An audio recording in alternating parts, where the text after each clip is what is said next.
देखिए practical BA third year मैं Hemraj sir और मेघराम जी दोनों मतलब आज हम प्रक्षेप के बारे में बताएंगे जो बीए थर्ड ईयर में और एमए प्रीवियस में चलता है राजस्थान विश्वविद्यालय में। और प्रैक्टिकल में हम बात करेंगे ध्रुवीय खमद्य समदूरस्थ प्रक्षेप के बारे में बात करेंगे।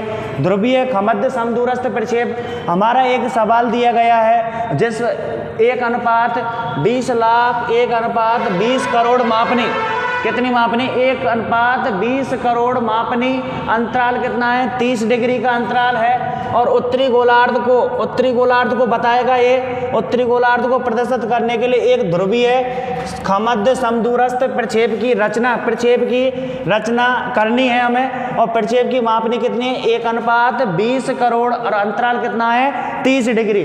तो देखिए इसमें सबसे पहले निकालते हैं आर और आर निकालते हैं तो उसमें आर के लिए क्या करते हैं तो पृथ्वी का जो अर्धव्यास है पृथ्वी का अर्धव्यास कितना है 63 करोड़ 50 लाख पृथ्वी का अर्धव्यास है। ये सूत्र में ही है तो आर का मतलब होती है त्रिज्या पृथ्वी का अर्धव्यास 63 करोड़ 50 लाख ये हमारे सूत्र में दिया गया है। और मापनी कितनी है हमारी मापनी कितनी है 20 करोड़ मापनी कितनी है 20 करोड़। फिर इसके अलावा आर जो निकल करके आई हमारी वो आई 3.17 आर निकल करके कितनी आई 3.17। अब इसके बाद में 30 डिग्री अंतराल है तो 30 डिग्री अंतराल के चाप की लंबाई की बात करते हैं तो इसका सूत्र क्या है 2 पाई आर इंटू अंतराल बटे 360। तो दो सूत्र में दिया गया है पाई का मान 22/7 होता है आर का मतलब 3.17 ये हमारी आर निकली है इधर।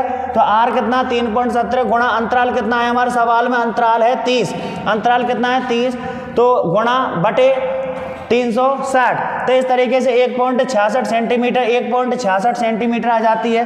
अब क्या करते हैं ये हमारा क्या बनेगा प्रक्षेप बनेगा। और प्रक्षेप के लिए हम दो सरल रेखाएं खींचेंगे। तो एक प्रक्षेप के लिए सरल रेखा है तो एक तो ये ए बी सरल रेखा खींची हमने। फिर ए बी के बाद में एक हमने खींची सी डी सरल रेखा। कौन सी सरल रेखा सी डी सरल रेखा। ये दो सरल रेखाएं खींची हमने और दो सरल रेखाओं पर एन ये हमारा कौन सा बिंदु एन बिंदु जो ध्रुवीय है। और इसके अलावा इसमें 1.66 का परकाल में चाप भरेंगे जो परकाल आती है उसमें 1.66 का चाप भरेंगे एन बिंदु से यहाँ काट देगी इस तरीके से यहाँ काट देगी।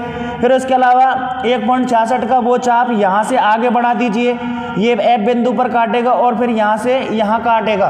तो अब ये जहाँ काटा है उस रेखा पर काटा है तो उसमें यहाँ एन से लेकर के इस पर लगा करके एक वृत्त घुमा दीजिए जो ये हमारे कितने अक्षांश को प्रकट करेगा ये वृत्त हमारे 60 डिग्री अक्षांश को प्रकट करेगा। कितने को 60 डिग्री अक्षांश को प्रकट करेगा। इसके बाद में ये जो वृत्त है ये जो ऊपर वाला ये यहाँ से इस तरीके से एक वृत्त घुमा दीजिए इस तरीके से घुमा दीजिए इस वृत्त को इस तरीके से प्रकाल में चाप भरते हैं तो यहाँ जो निशान लगाया था हमने इस तरीके से हमने घुमा दिया और इस तरीके से घुमा करके ये जो बना ये कितने को प्रदर्शित करेगा 30 डिग्री को प्रदर्शित करेगा। कितने को प्रदर्शित करेगा 30 डिग्री को प्रदर्शित करेगा। इसके बाद में ये जो ऊपर वाला जो वृत्त हमने ये घुमाया है यहाँ तो ये ऊपर वाला भी ये वृत्त करेगा 0 डिग्री। कितने डिग्री को प्रदर्शित करेगा 0 डिग्री को प्रदर्शित करेगा। ये 60 ये 30 और ये कितना 0।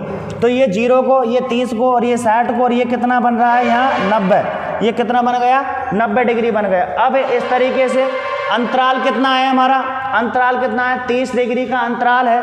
और 30 डिग्री के अंतराल में हमें यानी कि चांदे की सहायता से 12 कोण बनाने। कितने कोण बनाने 12 कोण बनेंगे। तो एक कोण तो ये बन गया 30 का एक ये बन गया 30 का एक ये 30 का हो गया ये कितने का हो गया 60 का हो गया ये कितने का हो गया 90 का हो गया।